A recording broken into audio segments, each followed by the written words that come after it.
Well, good evening and welcome back to another episode of the Baseball Card Junkies podcast. I know y'all getting tired of looking at my mug for the last 2 weeks on the weekend, but it is what it is.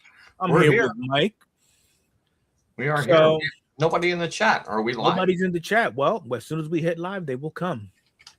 We did not hit live? Oh, we hit live. Oh, see, and they're coming. What's up, Douglas? How you doing? We're on a delay. Slowly they will come. They must be delaying us a little bit tonight. Probably. Yeah, probably nobody wants to see us tonight after the past few days. What's up, Mark? What's going on? Oh, both Marks come in right with each other. Call one Mark, the other Mark shows up. Exactly. But this weekend, another successful weekend, I will say. It was for a good cause. A lot of participation, a lot of generosity might occur, have occurred actually, and yeah, it was a good turnout. So for everybody who did show up, do appreciate the support, and yeah, I mean, it just shows that there's still some goodness within the hobby. This is true. Even if we got to make it on our own, if nobody else is going to give it to us, that's for sure. There you go. Douglas, I got so many emails. I haven't even gone through them. This is what I was doing all day. Packing up everything. So it's all set and ready to go. Everything will be going out in the next couple of days. Yeah. So I will get to it. Don't worry about it. We'll get there. We will get there. We will get there. You know, as long as Mike don't hit delete, we're good. All right, so we're going to kick things off with a grading report from GemRate for the month of February. Okay, start with that. What we got going on?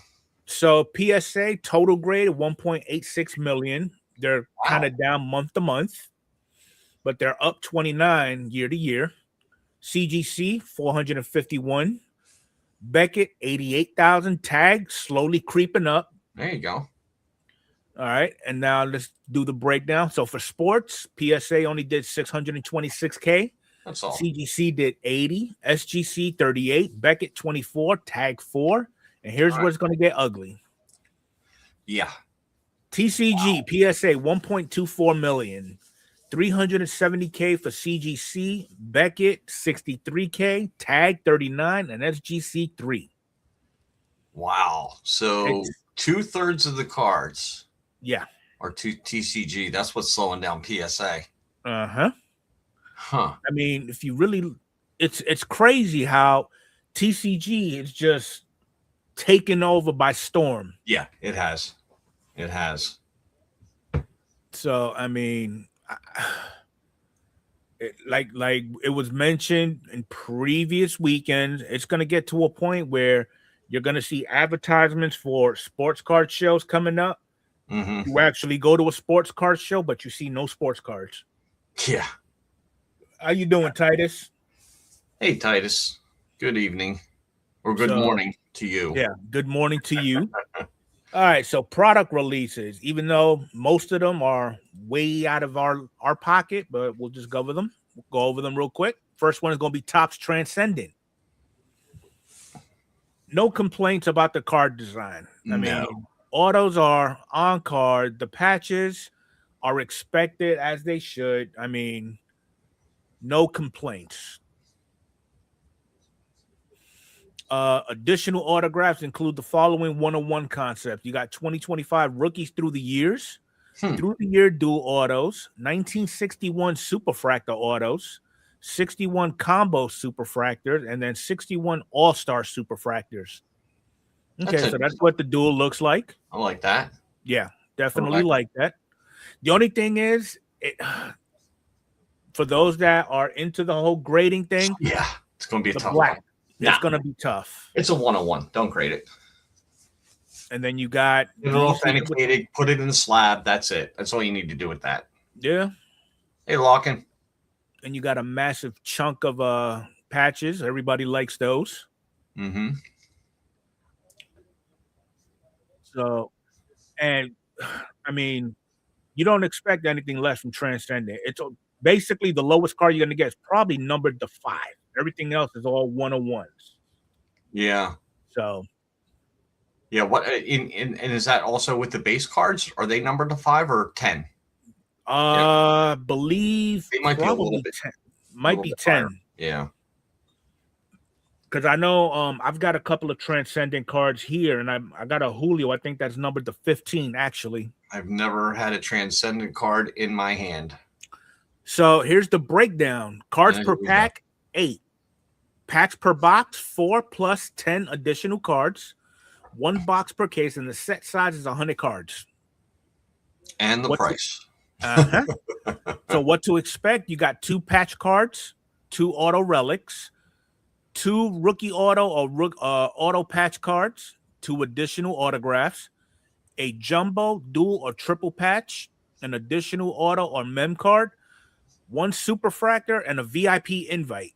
And the VIP invites basically it's 10 lucky collectors will find transcendent tier invites that come with next level experiences according to Topps. The event is described as a collector's dream where attendees will find themselves dining among stars in an environment fitting of baseball royalty.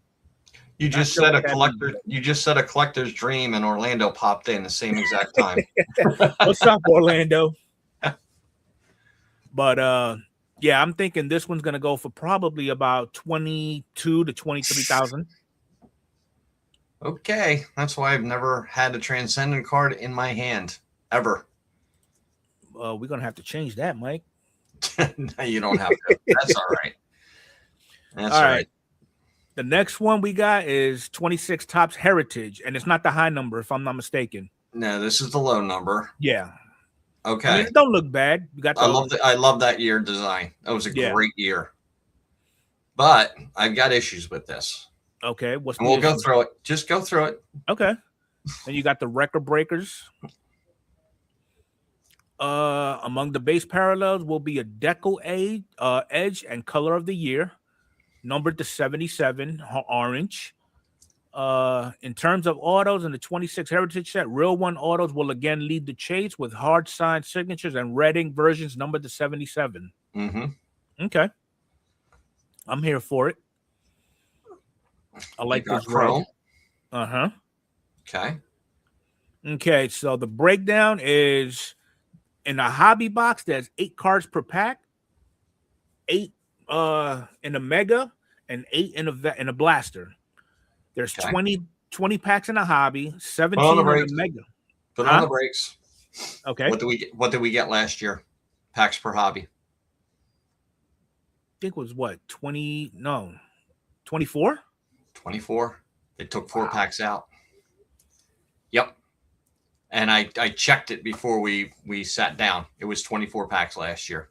So they took 4 packs out. And I thought it was 9 cards, but it was only 8. My 9 cards, I was thinking that was from Archives. Okay. Archives had 9. But yeah, they're taking 4 packs out again. Okay, so there's 20 packs in a hobby, 17 in a mega, and 8 in a blaster. Okay. Look at the set size. What's that? 400, yes. What's it say? Set size 400 cards. Okay. What's it usually? I don't remember. 500. 500? Okay. You know why? Because there's 100 short prints. No short prints. That's right. They're gone. That's my second issue with it.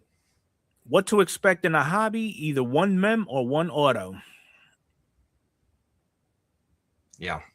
This is sad. Yep. They're taking everything away. So were those the issues that you had with this this product? That's it. That's the issues I have. And plus the price point at $109. Which, I mean, it's still fairly fair, priced fair, in my opinion. I'm just saying that only going a couple of years back, this was an $80 product. Yeah. Before that, it was a $60 product. But, we know that the price is going up. We can't do anything about that. But the prices are going up, and they're doing shrinkflation on us also. I'm noticing they're starting to cut a lot of the product. Yep. Regardless of the tier level that it's in, whether it's low end, whether it's high end. Exactly. So I wonder why they're doing that. They're double dipping because they can. That's why.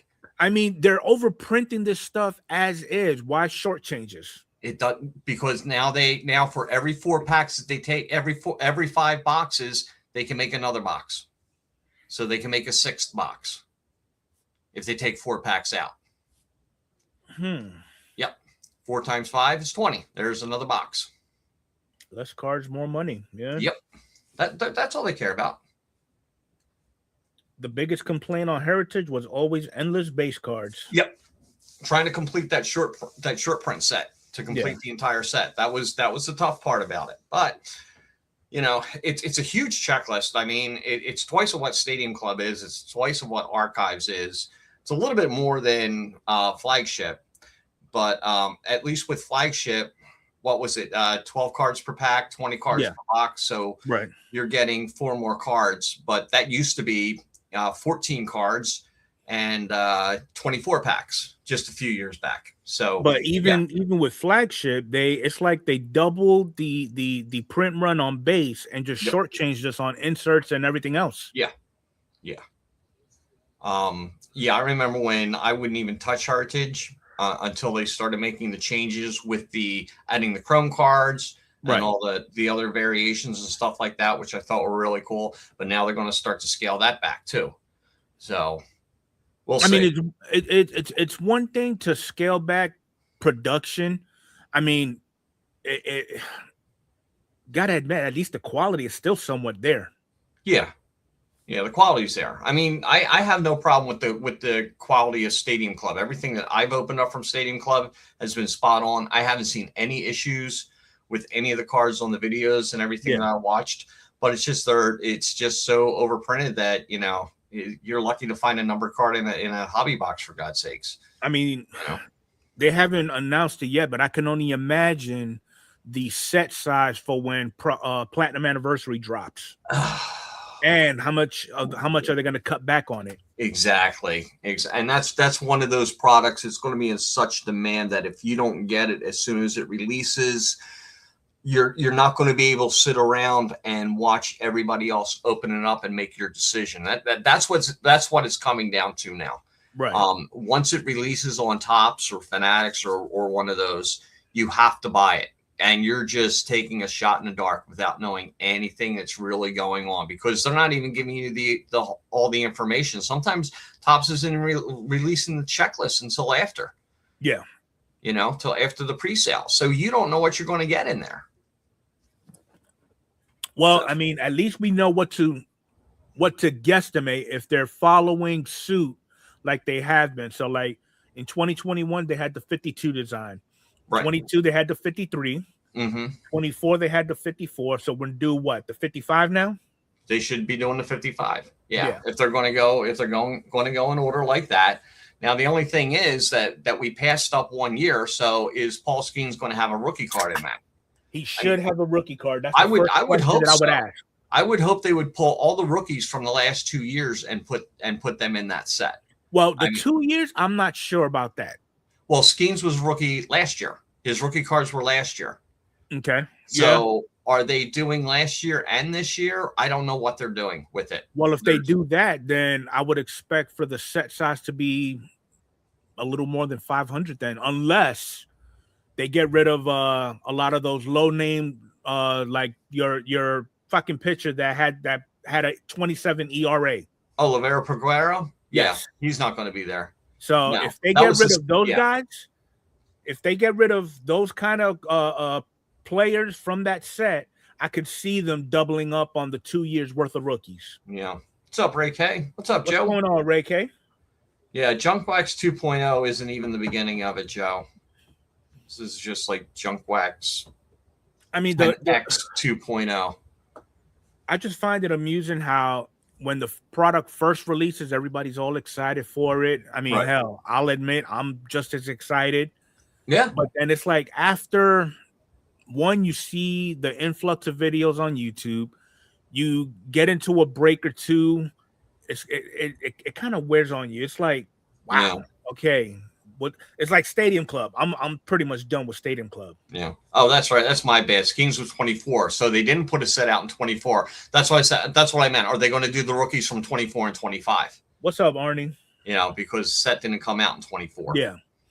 So, I don't know. I'm hoping. Yeah, because that's the only big set that's upcoming that I'm expecting. I mean, I'm not really expecting a large checklist for Bowman's Best, probably maybe 200, but Okay. I'm sure there's going to be cutbacks on that one too. And What's up, then, Arnie? kind of like what you said, it's like every cutback that they do with these products, they're not cutting back on the prices. No. Oh no, they're raising the prices and cutting back the product. So yep. It's I'm not that math. I'm not really understanding that type of math. Well, as long as there's breakers out there, there's nothing we can do about it. And we're gonna, you know what? I'm glad you brought that up because we're actually going to be talking about breakers here and later on in the show. Okay. All right. So the next product that's actually in the shoot, 20 Series 1 Celebration Mega Box details. Okay. So you got the mascot cards. Just like opening day. Awesome. Yep, no complaints. I do like the background. Oh, that's cool. Got a little dinger. That's awesome. A mascot patch. Nice. With a paw print. Cool. Yeah. I wonder if this is part of the card, the little eye thing. That might be a little yeah, it is. Dugout peaks. Something is okay. Okay, then you got the walk this way. You got the shoes on the side. Okay. I like this design of Game Day Drip. All right. I do like this design. Nice. So for the Megas, you got 14 cards per pack, 14 packs per box. Okay. And the set is 350 cards, which is basically similar to Series 1. Around flagship. Yeah. Yeah. Okay. So I'm gonna go ahead and assume this is also a $60 price tag associated. Yeah, it's a mega box only. I'm hoping 50. 50 would be nice. Yeah. So doesn't even tell you what to expect in a mega box either. Not surprised. Thin stock. Thin stock cards. Okay. All right. So we had an incredible find with Series 1. And it's pretty cool. So this young collector, he found a graded 1959 Bob Gibson card in a Series 1 pack. Nice. Little Timmy strikes it. Little Timmy, you know what? That's all good. That's the only saving grace that we got. Until we see Timmy at a card show with a Zion case, he's got and he's got all his slabs and yeah. He's on his way. He's got they hooked another kid. Yeah. So I found this story kind of interesting. So there's obviously we all know what the Hannes Wagner card is from T206. We know that at one point it was the most expensive card in the hobby. It's the holy grail of the hobby in most opinions. But with this specific one, the card has been with the family since it was pulled from an original pack. Wow. And it sold at Golden for $5.1 million. Wow. And it's only a grade 1. Doesn't matter. I mean, the card's over 100 years old. Who cares if it's a 1? Yeah. Hell, I would settle for an authentic. So just a little backstory. It was traced to Morton Bernstein, who collected and preserved trading cards in the early 1900s and kept them as part of a framed collection. So that tells me that the back of it looks like shit, which is expected. Following his passing, his grandsons, Dennis and Douglas Shields, preserved the collection, maintaining the Wagner as a heirloom until it was co-signed to Golden. The card's discovery was first announced last year in 25 and is detailed in season 3 of Netflix's King of Collectibles. Of course it is. I've never been able to trace a Wagner that has stayed in one family since the day the card came out. Yeah, that's a hard thing to find nowadays. Yeah. And the back looks pretty good. I would expect more paperware. No, that looks really good. So there's only about 60 examples of the iconic card that are known to exist. And PSA has graded 27 of them. The highest grade is a 7. PSA has graded 5 copies. Oh, no, I'm sorry. They graded 5. A 1, 5 is a 1.5, and 11 as authentic. The sale is the 3rd highest sale of a Wagner card. So SGC3 had one in 21 for 6.6, and SGC2 in 22 sold for 7.25, and then 3 more sold for more than 3 million. Wow. It's still insane to think a piece of paper is worth that much money. This would be the only crazy. exception that I would go to try to flip a card. Oh God, yeah. Yeah. But how many cards you got to flip to get there? Yeah. You know? Yeah. I mean, you got to flip a few of somebody else's collections to get there too. If I stumbled across a Wagner, yeah, I'm pretty much done. All right, so I found this a little bit disturbing, and I'm hoping it's not the case. Okay. So you have an individual who took to Twitter and he wrote, I work for PSA. Number one tip I can give to you all: if you plan on submitting a mint high-end card, and Arnie, you could chime in too, do the express. We consider small flaws since we understand that you spend extra money for it to be graded. We will always give you a 9 if it's the basic service. Keep this in mind. Wow. What do you get out of this? I can send a bunch of crap cards in and get at least a 9. Or they're just going to fly through it and just give every card you send in a 9. Or if you spend the money, you're basically paying for a PSA 10, depending on what it is. Yeah. You know, I mean, I can only imagine if they do that with bulk value. And I would agree with you there, Larkin. That sounds like a damn scam. Scam. You know, and you would be naive to think a lot of the heavy hitters in the hobby, or even executives of PSA or any other company like that, are not getting special treatment when it comes to grading. Yeah. You know, there's no way you cannot convince me otherwise. Yeah. I mean, they're just so flooded with cards, they don't even know what to do. Well, they know what to do, they just won't do it. Right. They won't hire more people. That's the one thing. They won't hire more people, nope. You know, but when they take the social media and they show off their collections or whatever the case may be, you know, they're quick. They're quick to say, we get the same treatment as every other customer. No, we do not. I find that hard to believe. No, even like on pre-sales with Topps, we do not get the same treatment as everybody else. Right. Most of the product's already gone. It's in the hands of other people. We get the scraps, and there's not a lot of scraps going around. I just don't understand why they can print stuff to the moon and everything be gone, with the exception of Flagship, you know, and you know, like Heritage, the pre-sale is already gone on Heritage, and that's probably printed to the moon too. Okay, so Arnie is compiling cards that are 101% trimmed and in PSA slabs. Not surprised there. Wow. As a matter of fact, there was a video that Teapot did from Market Movers where he saw that. Where he set the 89 Griffey through 9 different grading companies. Some of them were repetitive.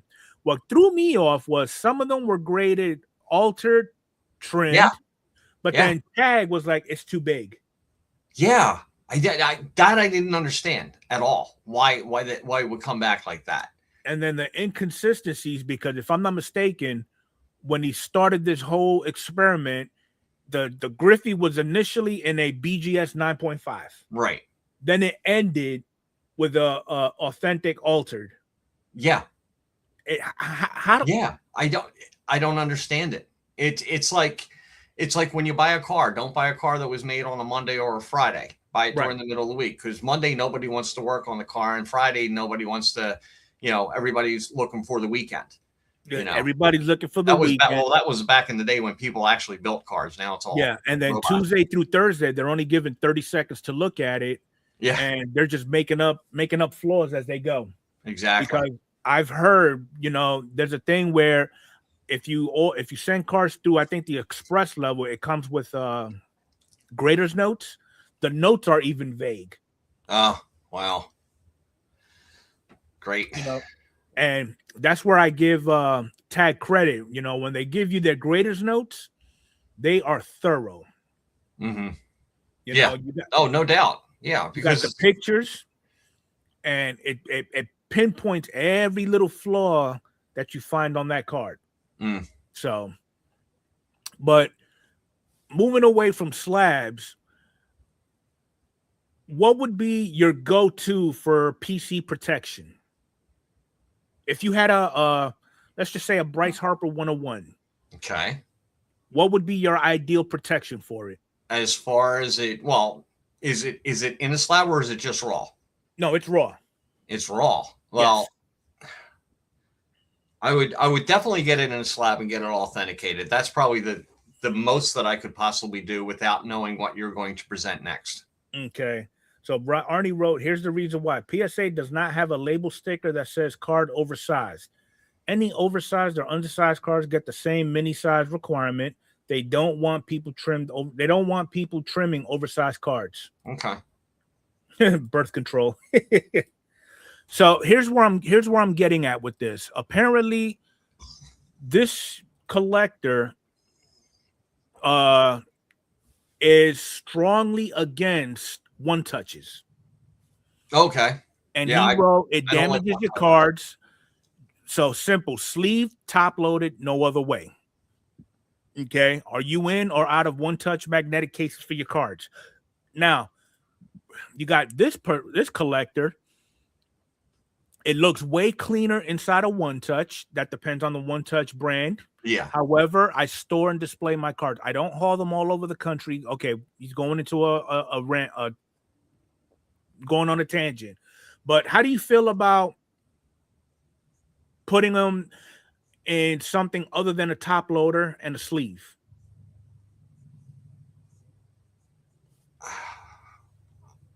Because there's one piece of protection I will avoid at all costs. Okay. That is the screw down. Oh, the screw down. Forget it. No.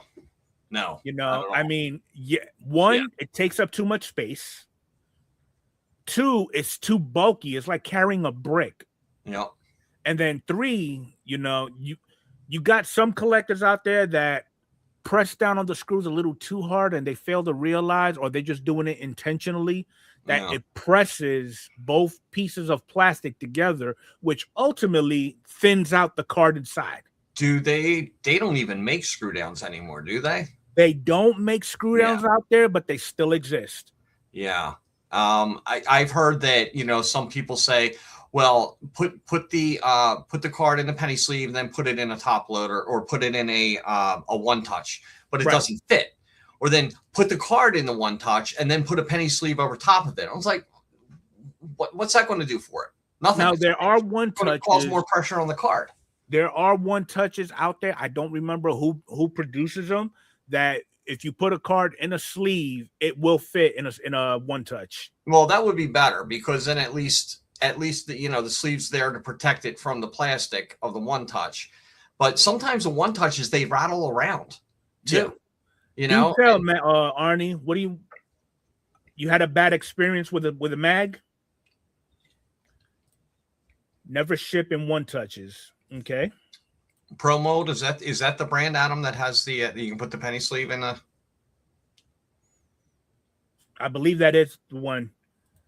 And Arnie's saying they now sell one touches that require a sleeve. Yeah. Okay. Perfect. Which is a plus. Yeah. I mean, that's fine.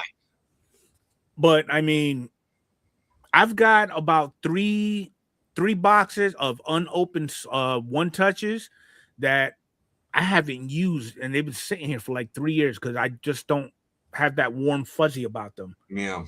Granted, you would expect that it'll hold the card in place because of the magnet, but still, you drop it the wrong way. Pop.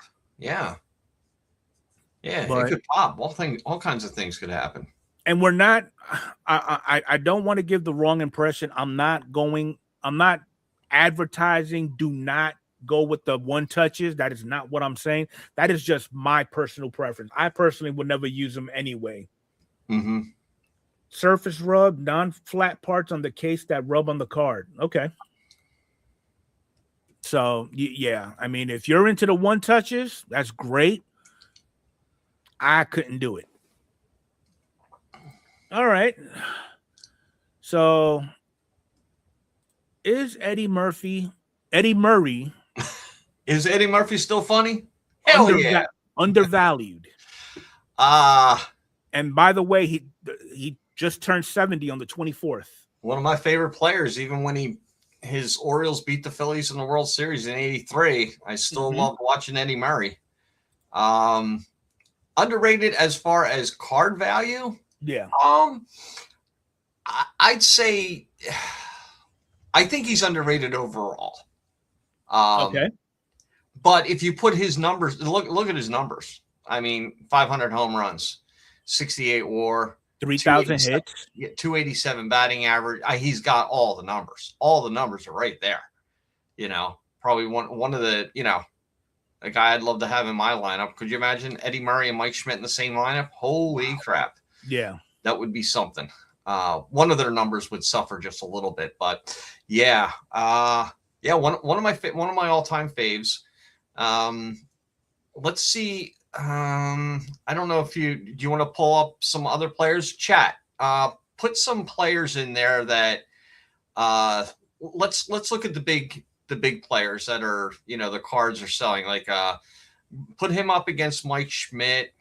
Where the other big boppers of that time. I mean, we could look at card values. I still think, you know, probably Alex Rodriguez's card values are going to be higher than Eddie Murray's, except if it comes to Eddie Murray's rookie card. That's where it is. It's his rookie card that's going to be the big value right there. I mean, look at Brett. Brett had a great career too. Not as much power, batting average. His WAR was higher. Yeah. I mean, growing up in the 70s and 80s and watching baseball, there's so many great, I mean, just great players, you know. Arnie just gave me a name. Mark Hutch says he was better than Cal.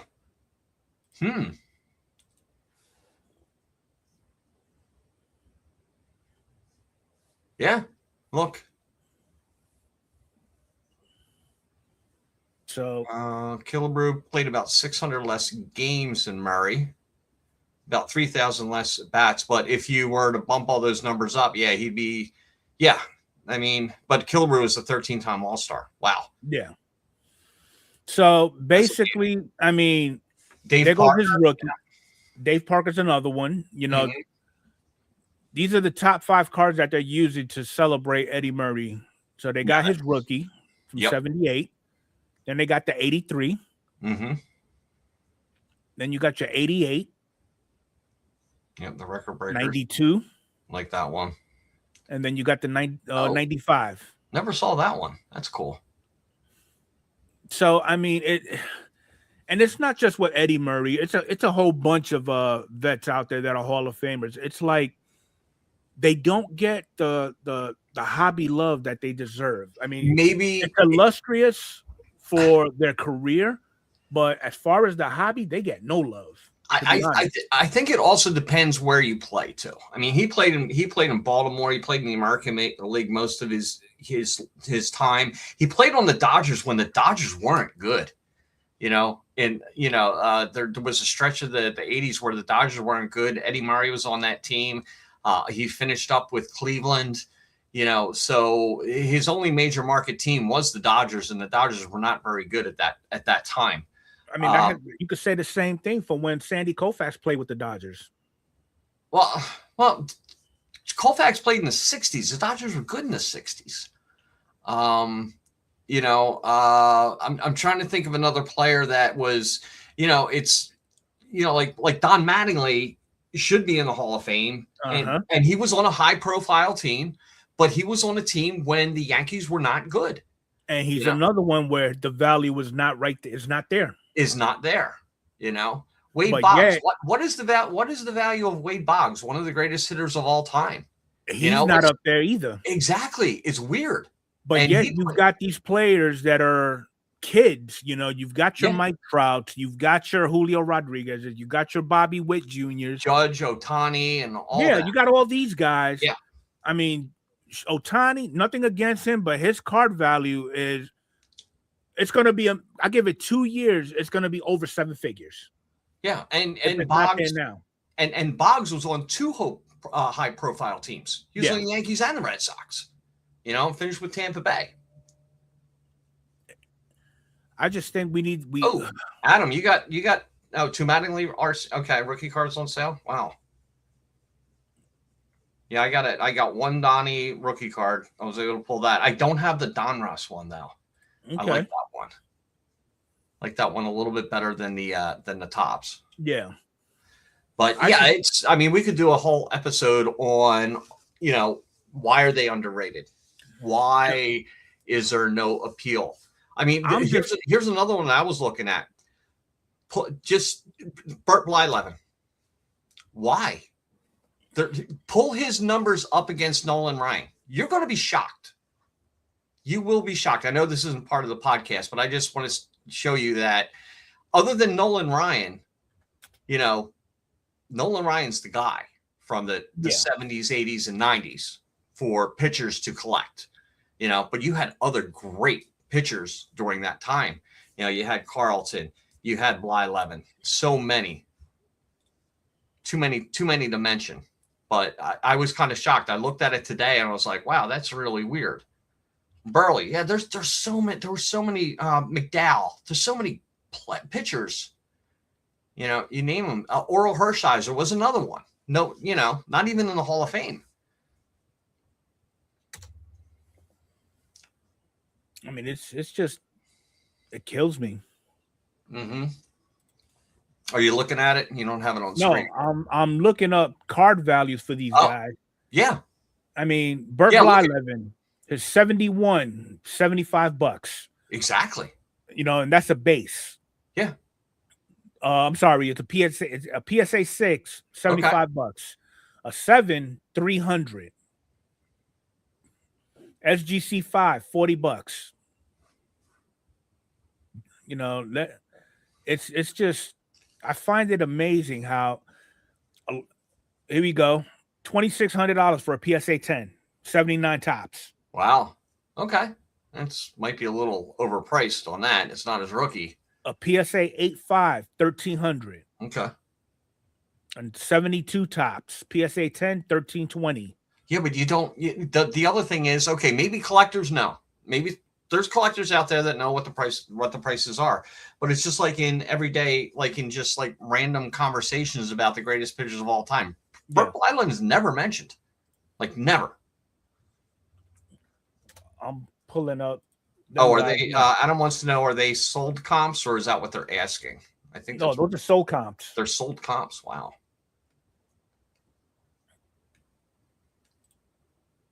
So you said put him up against Nolan Ryan. You said put him up against Nolan Ryan. I thought Nolan Ryan was going to have a WAR of like 145. Burt Island has a better WAR. He's got a better record too, 287 and 250. Yeah. I mean, it's like,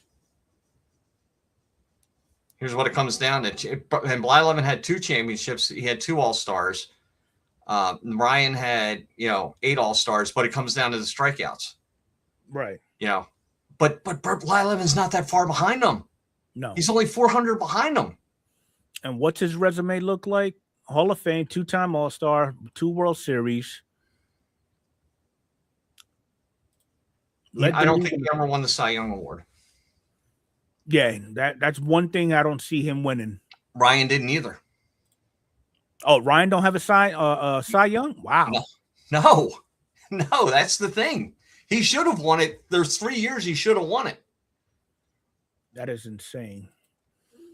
Yeah, I mean, it's like, man, and Blyleven is not in the conversation. Not to jump off topic, but it was something that I just crossed my mind today, so I had to look it up.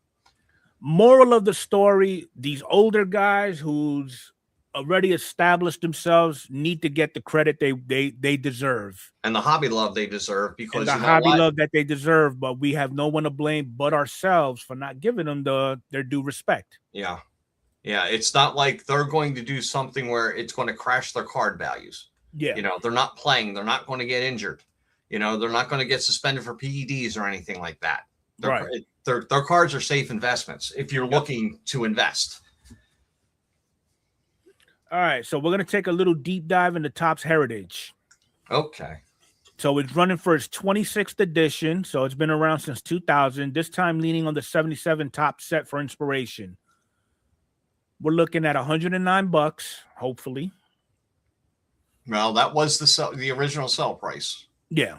You'd be So the lucky to find it. 77 set came up comprised of 660 cards. And the expansion of the Mariners and the Blue Jays. I had a ton of those cards. A ton. Notable rookies was Andre Dawson, Dale Murphy, Mark Fidrich. Yep. Okay. So it was 400 cards with the usual addition of 100 short print cards, falling approximately 1 in 3 packs. So they still have them. I don't think it has them. You saw the checklist. It was only 400. Who put this out? Is this Topps? This is coming from Sports Collector Daily. All right, go ahead. You stay with that. I'm going to go to Beckett. See if they have anything. I heard no short prints. And then they have the subset that replicate key elements from the 77. League leaders, record breakers, LCS and World Series highlights, quad rookies, and the new Turn Back the Clock subset. Turn Back the Clock has been around for a while. Yeah.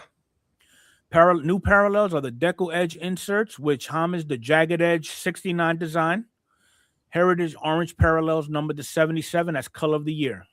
All right, I just checked the checklist. It's only 400 cards. Wow. So he's off. Usually, I mean, he's going by what he's thinking in past years. Yeah, it was 400 cards, and then the short prints were 401 to 500. That's not happening this year. At least according to Beckett and from what I've heard. Okay.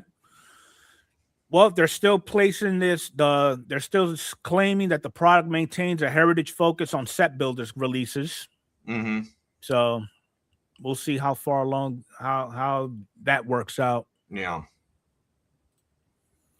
All right, so we're gonna get into the breakers, and apparently there's somebody. Did I make the list? There's breakers out there that somebody's keeping track of, and the numbers just blew me away. No, then I didn't make the list. So we tracked every Fanatics live seller in 2025. 1.73 million buyers, 48,000 streams. Wow. The top 25 breakers control 71.3% of the entire market. All right. And Mike's going to do some math. I got to do some math. I just want to do something just for shits and giggles. Okay. Divided by 365. That's 131 streams a day. Yeah, I believe it. Yeah. So the top 5 ranked total buyer by total counting buyers, holidays. 25. So you got Filth Bomb Breaks at 151,000 buyers, VIP Rips at 138K, Breaking Bad at 116, East West Sports Cards at 87,000, We the Hobby at 78,000. Now, you've watched If Sports Cards top 10 videos, right? Yeah. Do any of these names ring a bell to you? No. They don't? No. All of them do. They all do. Okay. They all do. Every week. So that would explain. So if you bought a break on the Fanatics Live last year, there's a 44% chance it was from one of the 10 sellers. So in January, Filth Bomb. February, same. From January to June, Filth Bomb pretty much led the pack. Yeah. July was Breaking Bad. August was Breaking Bad. September through December was VIP Rips. So they built a live leaderboard with every seller's stats dating back to 2023, clickable profiles, and more on the Fanatics site. So if you are a breaker, there might be a good chance to take a peek at the competition, Mike. All right. Yeah, I'm not even in that. I'm not even close to being in that league. Scroll back up a sec. I want to take a look at something. There's something there. Okay. So scroll down just a little bit. Your breaker might be a chance to take part. Leaderboard link. Now, so where was it where they said if you bought into Fanatics breaks, you probably right there. Okay. There's a 44% chance it was from one of these 10 sellers. All right. So now I have a question here. Fanatics Live. Do you buy into Fanatics Breaks and Fanatics Breaks just sends it out to these breakers? No, so You buy into these breakers. You buy into the breakers, yes.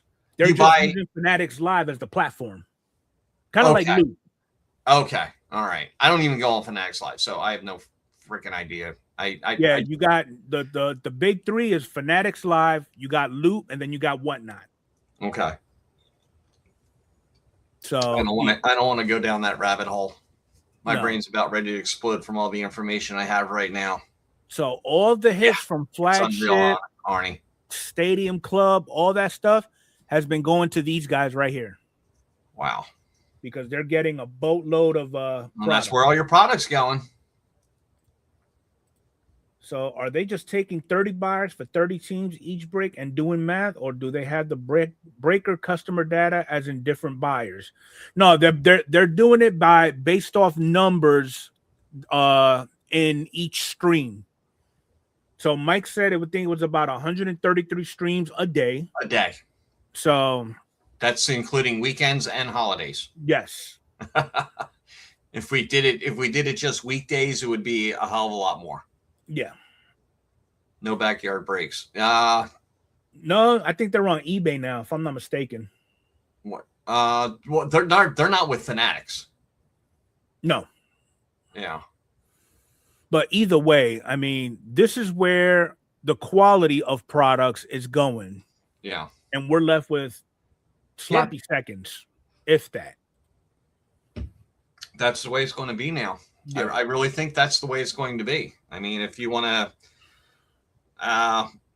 here it comes down to, it's like, maybe as a collector, we might have to rethink, is it going to be worth opening up a watered down crappy hobby box or watered down retail crappy box to get our sets, or just spend the $50 and go into one case break and get your entire team set and then some, and maybe get a hit or two. But most of these don't even ship the base. Yeah. We want the base. Collectors want the base. That depends on the product. They normally do that with Bowman product. I think they do it with a lot of product. I really do. But from my perspective, I get into breaks with a certain few now. You being pretty much the only one now. Well, Arnie's got to start doing some breaks. Because it's not that I'm looking for the big hits, because that's not what I'm in it for. No. I'm in it, one, for the entertainment with everybody. Two, it's just a couple of guys gawking over fucking cards. Yeah. If there's something that sticks out from a pack or whatever, we'll talk about it a little bit. We'll admire it, whatever. We'll roast it, whatever the case may be. That's the only reason why I get into breaks now. Mm-hmm. I don't see the point in spending on average $200 to $250 on a team, and you barely walk away with anything. Exactly. The breaker could just put it this way: these breakers that are out there, they're not informative, they're not personable, they're just opening packs. That's all they're doing. They're a robot doing a job. Yeah. I'll sit down, I'll sort cards, I'll put on Striker for 3 or 4 hours and watch him do a break. And I'll learn more in that 3 or 4 hours than I could in watching weeks of breaks from these other guys. Right. So I mean, it's just, I like the interaction of a break. Yes. That's what I like. I just don't like somebody going, "Oh, we pulled a 101. Oh my God." Okay. Big freaking deal. Yeah. I mean, it's just crazy. I enjoy the shit talking and hanging out. If the break room sucks, I'll pass. I would pay more for a spot. Let's say $40. I'll pay $47 if another breaker is more fun. I agree. 100%. I agree. I think there's certain people on YouTube that I gravitate to because they can hold an audience basically on their own. Yeah. By their personality, by being funny, by being informative. Absolutely. I'm all in that. I just don't want somebody that's going to open up, a pack of cards, not say anything, get to the hit. Oh, Kurtz. Or criticize the hell out of the damn break. Yeah. Oh, we got this guy. oh, we got this dude trash. You know, we don't got. I'm not paying for trash. I'm paying you to open up damn cards and just keep and make it worthwhile. Yeah. Not asking for much. Let's have some fun. It's a break. It's new product. Everybody, you know, in my breaks, everybody gets their teams. You know, Yeah. I just should put it down. Like, these are the teams that are left because everything else is sold. If you want it, you want it. You know, Pretty maybe much. charge everybody a little bit extra for the teams that they want. Yeah. And say, okay, well, if you want this team, it's going to cost you an extra $4 because then the rest of the teams I can discount and then we can sell them that way. Yeah. You know, because we know who gets pretty much who wants. Yeah, Arnie does have some good. Well, he did have some good breaks. He retired from it. Yeah, I know. Arnie always had fun. Yeah. But now this article I found a little bit insulting because I tend to consider myself a collector, but apparently Fanatics, oh my God, I saw that and I clicked it off immediately. Fanatics didn't even want to read it. Huh? I didn't even want to read it. Apparently we're the best sports fans, especially during Topps Rip Night. Yeah, we're the best sports collectors during Topps Rip Night. That's when they make the most money, as a matter of fact. Yeah. Question for the chat. What percentage of the experience is you actually paying because of experience? Because of the experience. If I could get product and I know I have a chance to get my customers hits, I'd do breaks, but till then, nah. Yeah. I know. Oh, that's the problem, J&J. Exactly. You want to get product at a good price and good product that, you know, you're going to be able to find something in there, you know, not just open a bunch of boxes and come away with base. Yeah. You know, I would like to find a hit. I mean, I'd say I'm still going to say the best product for the price last year was Archives. Right. No doubt about it. Hands down. You know, $140 a box, 2 guaranteed on-card autos, and it was a great set. So what is the chat's opinions on this headline for this article? Because when he's talking about collectors, he's not only talking about, you know, he's basically throwing all of us under the bus. Making a living in breaks, you would be grinding them out as quick. I want to get people cool cards and stuff they want. If not, it's not worth it. Seeing people happy is what makes breaking fun. Yeah, I agree. Yeah. That's the one downfall about doing breaks for people is that you want everybody to get something. Yeah. You know, that's the way I look at it. And, you know, it's not going to happen. Not everybody's going to get everything. But over the course of the year, you hope at least everybody gets something. At least, yeah. Definitely. Yeah. You know, it's kind of sucks where you have to squat down and give birth to like a skunk prize. Because you got that one person who just walks away with nothing, and you don't want that on your conscience. Yeah, it's not a good feeling, you know. But this article here, I didn't read it in its entirety, and I don't feel a part of this community that he's talking about. No, I'm not the one that's going out there spending all this damn money that's going into his pocket. That's right, Beast. Striker's got it right. He's got it right. He's doing it on his own. Kudos to him. Yeah. You know, Striker gives you a little bit of everything, and that is good enough for me. All right, back for the first time.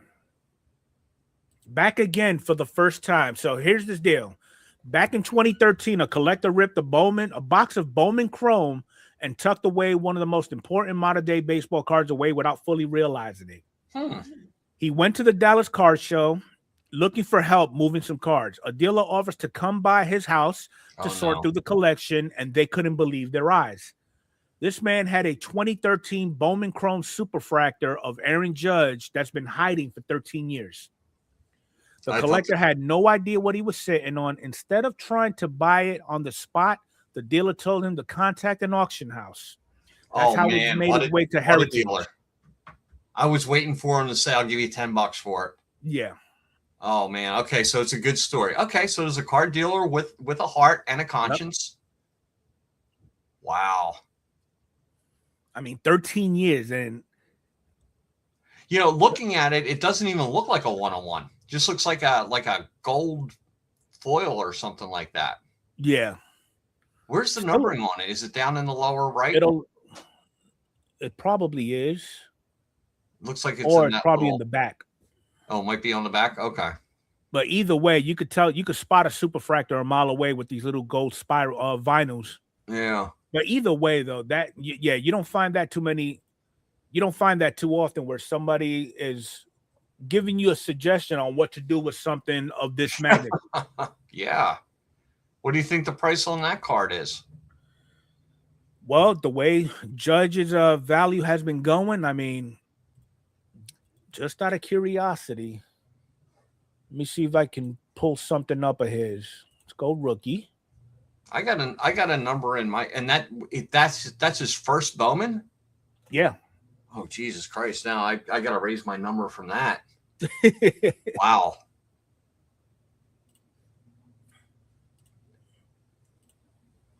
Go PSA 10, PSA 9. Arnie's going 1.2 mil.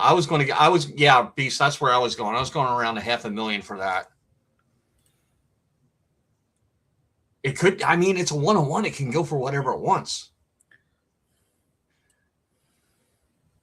Okay, so a PSA 10 2017 went for $400. PSA 10 rookie, just a base, $400. But now, out of curiosity, can you put in? You're probably not going to find a 101. Can you put something in like to 10 or to 5? Maybe something like that has been sold.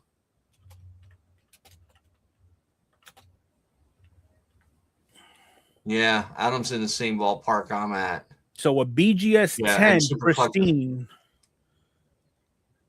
gold auto refractor sold for $52K. Out of 50. Okay. So yeah, maybe you should times that by 10, and then you get to $500,000. And then a PSA 9 sold for $27K. Wow. Numbered to 50. I don't know. I mean, yeah, Arnie could be on the nose with a super collector, could shell out $1 million for it. Yeah. Yeah. That's just insane, though. Oh, does he have a rookie 101? I don't. Probably does. That would probably be right around the same value. But Bowman, that's a chrome too, so it'll get us more in the ballpark. I'm not seeing any 101s listed on here. And it's probably not even up for sale. But just imagine that you don't have that card and somebody comes by and has the honesty and decency to say, hey, you don't know what you have right there. Okay. I did find one. Oh, okay. A 2017 Bowman Chrome Superfractor sold for $50K, BGS 9.5. But that's not, is that his rookie? No, that's not his rookie. Yeah, it is. Got the rookie emblem. Oh, is it his rookie? Yep. Huh. Insane. Then you have this one. This one sold for $17K. I mean $15K. Wow. Superfractor. But it's 2013. I mean, wow. Yeah, I mean that's the whole thing. It's the year, it's the rarity, and it's a Bowman. It's a Bowman first. Yeah. You know, I think that I may be wrong, but I think that holds a little more value than a Topps rookie. Yeah. So in the event you have a bad habit of spending at your local LCS, they will actually help you out, justify your purchases. Oh.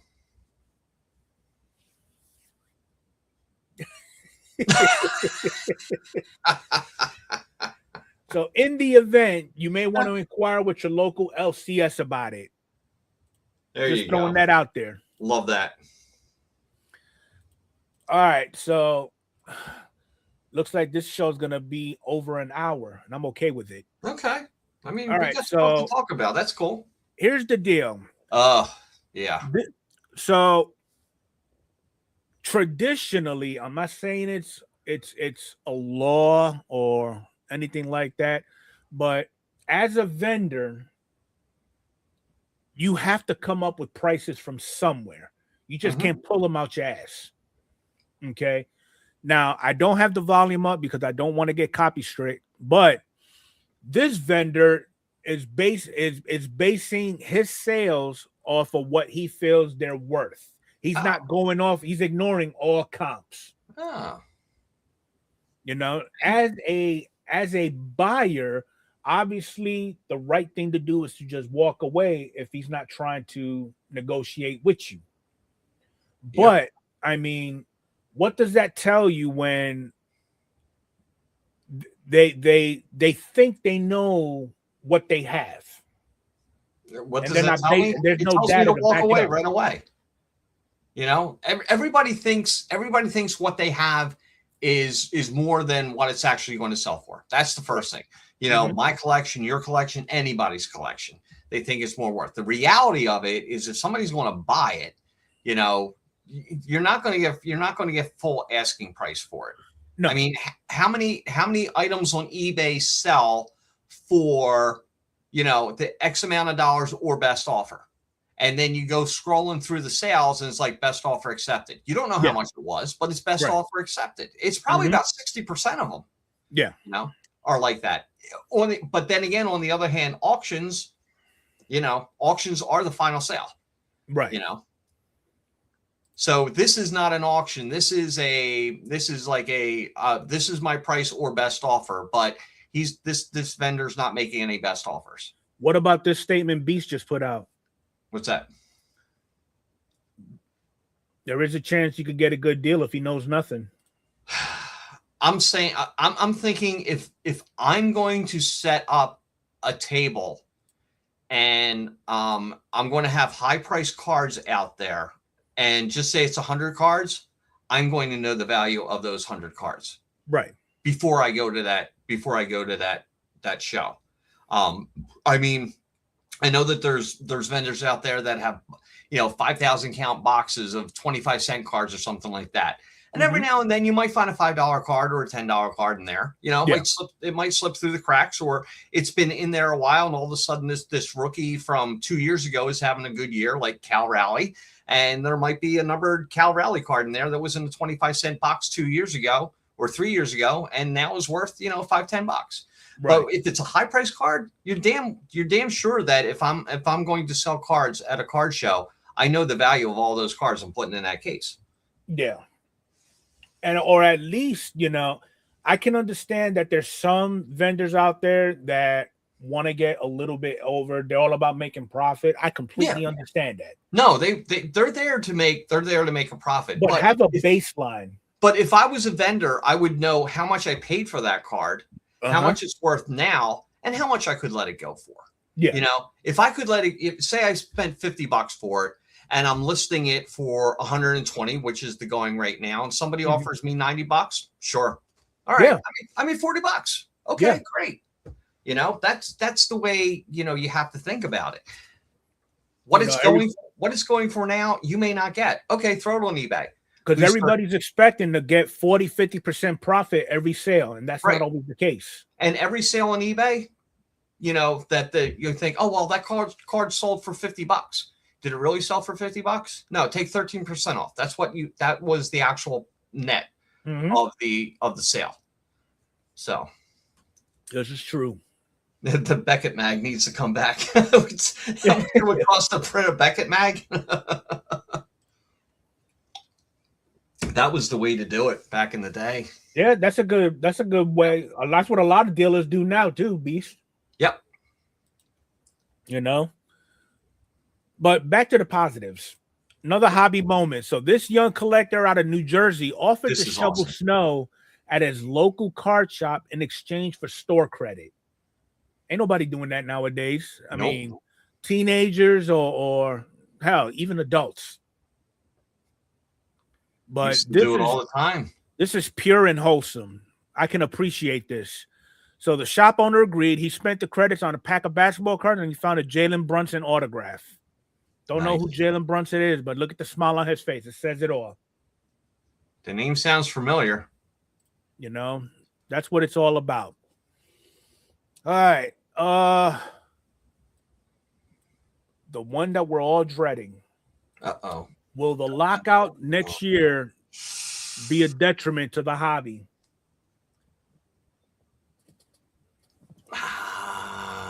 Yeah. I'm going to go with no. It's going to be a detriment to the players that are either A, not going to get paid, or B, that may not break some Hall of Fame records. Mm-hmm. You know, I mean, we saw that in 2020, Right. with COVID. I don't know how it could possibly. Does anybody think it could possibly change the hobby? It can, in my opinion. So, like, let's just say Okay. for example, after the 26th season, Stanton comes up 10 home runs shy of 500. Okay. Okay. If there's no games in 27, he's not going to get that 500. His value is not going to go up. Yeah. So any major milestones, like anybody coming up on 3,000 strikeouts, 3,000 hits, 500 home runs, they're going to have to wait another year. It's going to take a little bit of a dip, and then it'll probably climb back up slowly in the as we get closer to 28. Mm-hmm. That's just what I think. I mean, what does the chat think?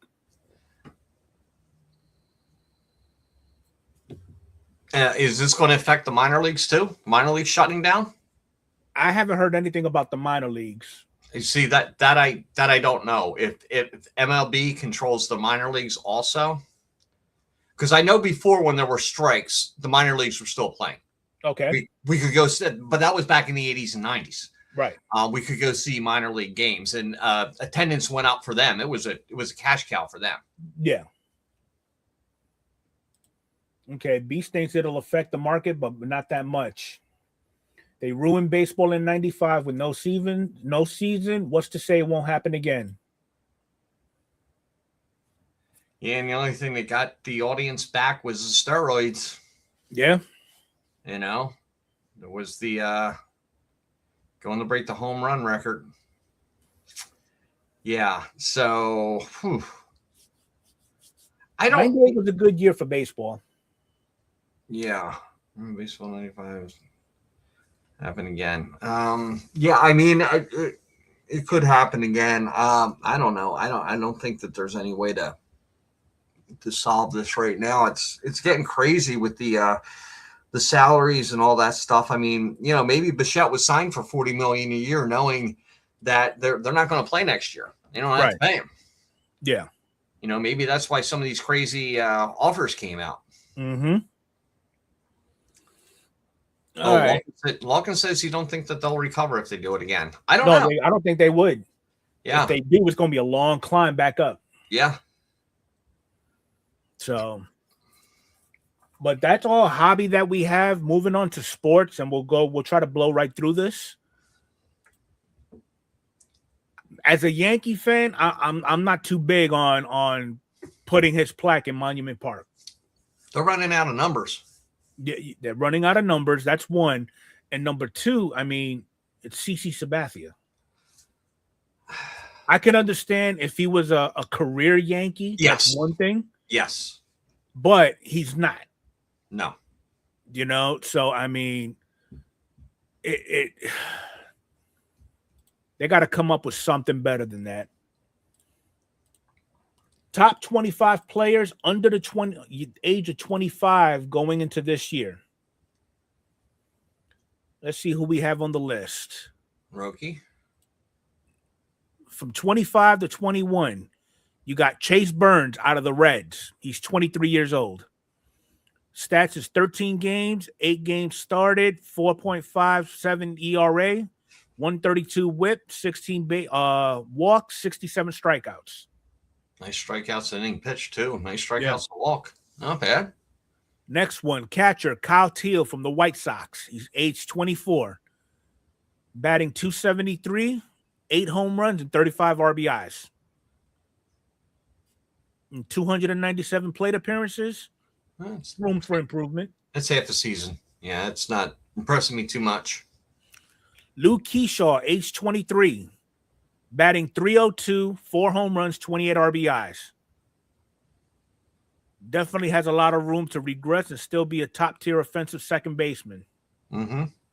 Colson Montgomery, age 24, 239, 21 home runs, 55 RBIs. Okay, wow. That's not bad. In 284 plate appearances, 21 home runs.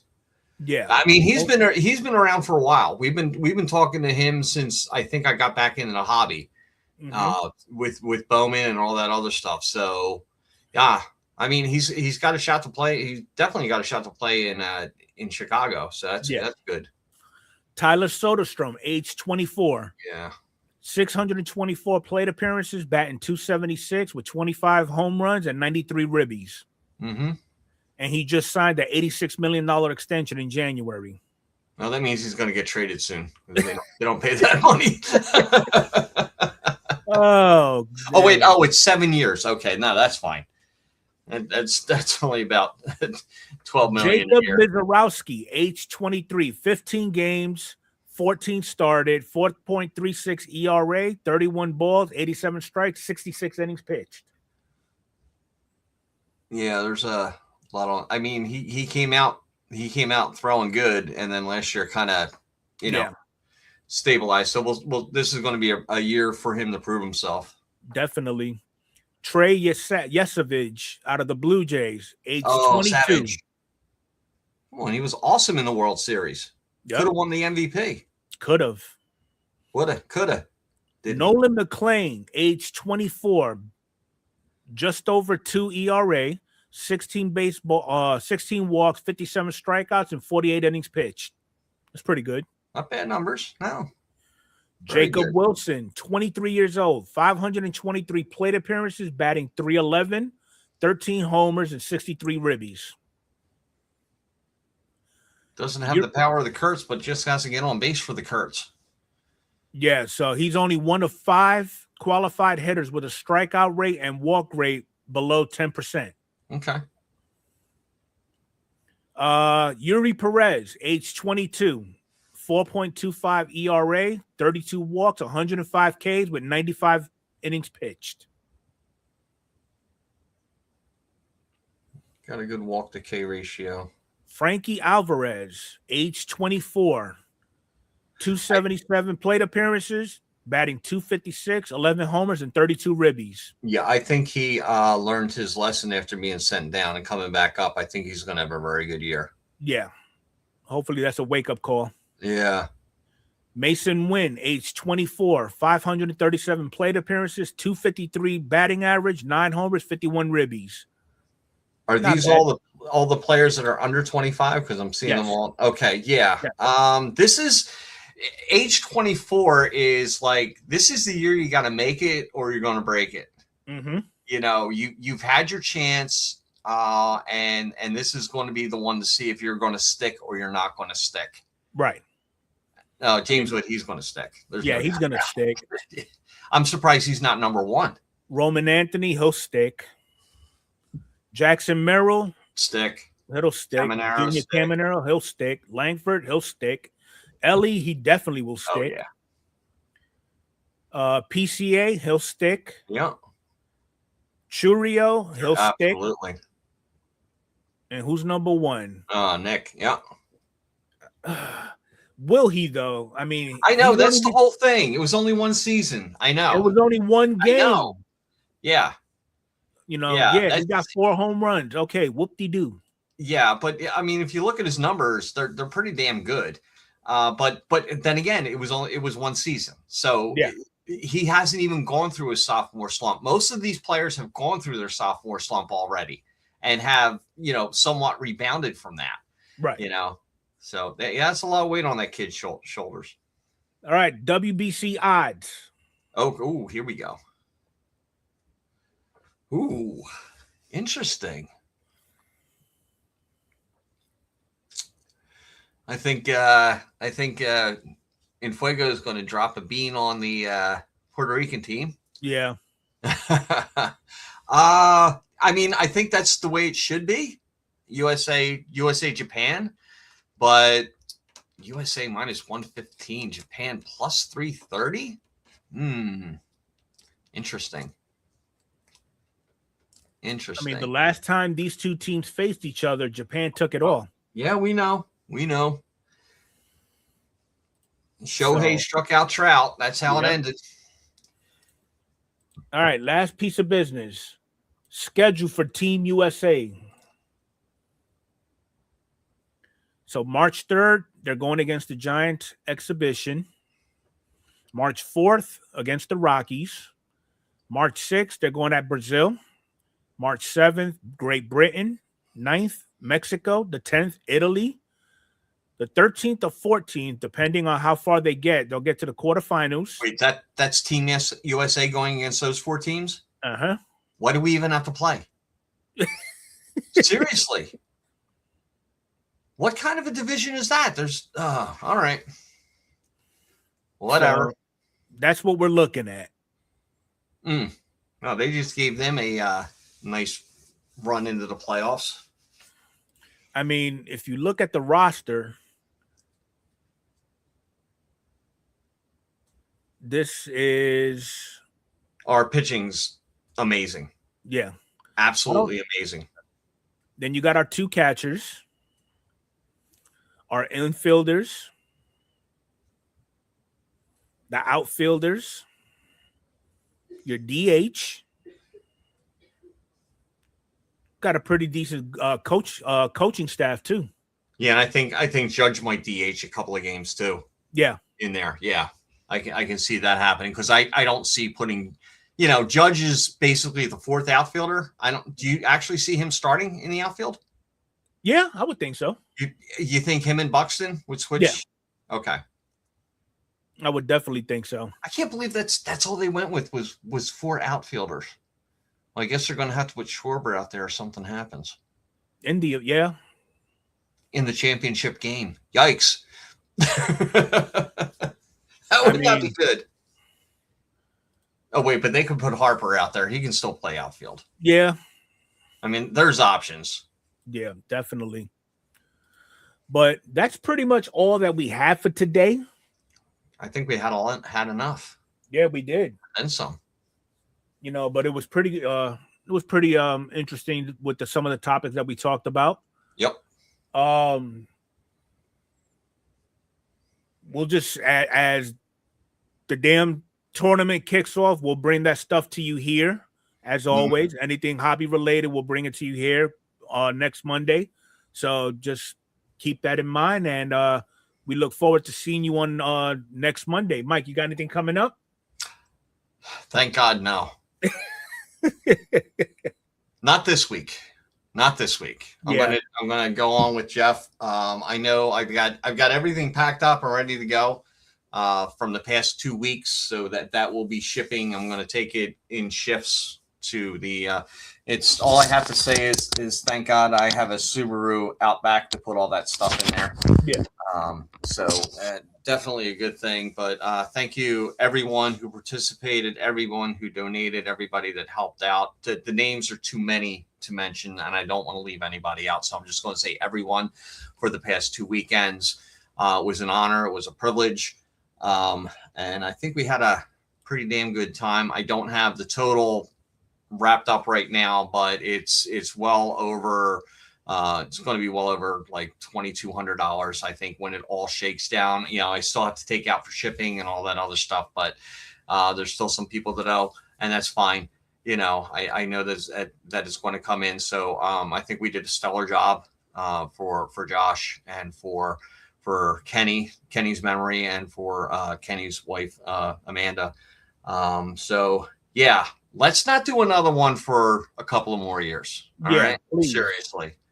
Seriously. I mean, it's like, it's like doing it and knowing the reason that we're doing it is just like, we lost somebody else. I don't want to lose anybody else anymore. I'm done. I'm done with that. I'm done. Well said. Yeah. But again, we will catch everybody next Monday. I know some of us will be over on Jeff's stream on Thursday. So, yeah. Other than that, have a good night, everybody. All right. Have a good night. See you next week. Thank you so much.